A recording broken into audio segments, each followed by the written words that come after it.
Ever heard of slow TV? I'm not sure, but I think the first was from the middle of the last century.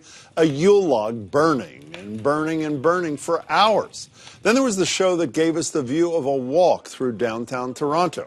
And the more recent slow TV phenomenon, Train Ride, Bergen to Oslo, first aired 7 years ago in Norway. It's a 7+ hour view from a camera on the front of a train going from one end of Norway to the other. Dull? Tell that to the 25% of Norway's population who've watched it, and the many more around the world who've now tuned in on Netflix. Now, what happens in each of these marathons? Nothing. The idea behind this unlikely trend is that it's calming for people in a very stressful world.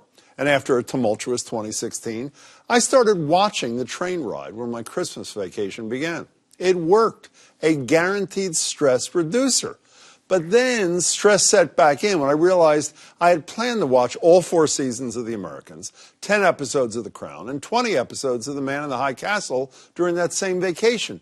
I did the math, and there simply weren't enough hours, or were there? When sorting through an unread pile of stories I'd put aside, I came upon too many favorite shows. Take them in at high speed in the New York Times. High-speed viewing? Really? Really? On YouTube, all you do is go to Settings, click Speed, and pick whichever speed you want to watch at.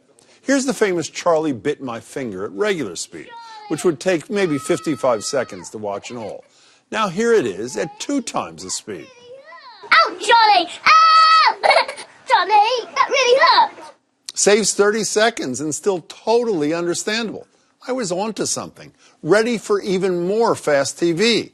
But then I read and saw some guy at the American Film Institute was all indignant. It watered down the emotional impact, destroyed the flow and the creativity. Recoiling in shame, I saw their point. But I wonder if the problem wouldn't disappear if the subject of the speed viewing was news. No concern about emotional content, creativity, or flow, just consuming information.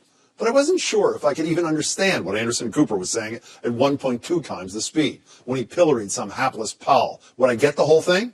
And if that speed worked and I saved time, would saving even more time and say 2 times the space work too? Maybe I'd missed a nuance here or there, but if the choice was between only watching 10 minutes of Meet the Press at regular speed or 20 minutes at double speed, I'd take the chance. Would I be taking it too far if I went to 4 times? Would I hit something on the side, step back, without making things up? I'm not so sure. Maybe it's a crazy idea, but maybe not. I'll have to try it sometime.